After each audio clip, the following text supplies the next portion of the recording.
కేంద్ర ప్రభుత్వం తీసుకొచ్చినటువంటి 4 లేబర్ కోడ్స్ను ఏప్రిల్ 1 నుండి అమలు చేయడానికి కేంద్ర ప్రభుత్వం నోటిఫికేషన్ జారీ చేసింది.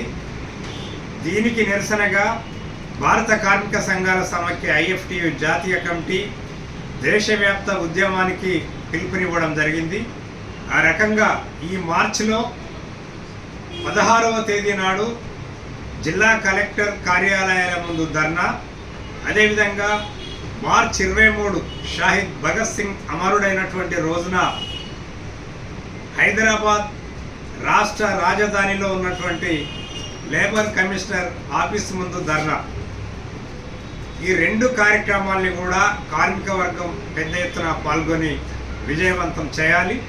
గత 4 సంవత్సరాల నుంచి కూడా 4 లేబర్ కోడ్స్ ఏ రకంగా కార్మిక వర్గాన్ని కట్టుబానిసలుగా చేసి ఇవాళ కార్పొరేట్ శక్తులు ఇవాళ ఉరితాళ్ళు పేరి కార్మిక వర్గాన్ని తమ ఆధీనంలో ఉంచడానికి చేస్తున్నటువంటి ప్రయత్నాల్ని వ్యతిరేకిస్తూ వస్తున్నాయి ఉద్యమాలన్నీ కూడా.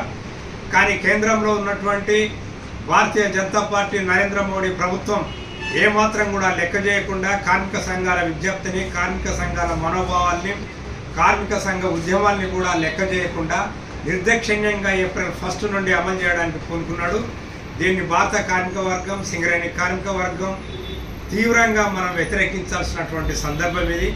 ఖచ్చితంగా ఈ నెల 16న పెద్దపల్లి జిల్లా కలెక్టర్ కార్యాలయం ముందు జరిగేటువంటి ధర్నాను, ఈ నెల 23వ తేదీన హైదరాబాద్లో జరిగేటువంటి ధర్నాలో సింగరేణి గని కార్మికులు, ఎన్టీపీసీ కార్మికులు, సిమెంట్ బసంతనగర్ కార్మికులు, ఇతర అసంఘటిత కార్మికులు పెద్ద ఎత్తున పాల్గొని జయప్రదం చేయాలని ఐఎఫ్టియు జిల్లా కమిటీగా పిలుపునిస్తున్నాం.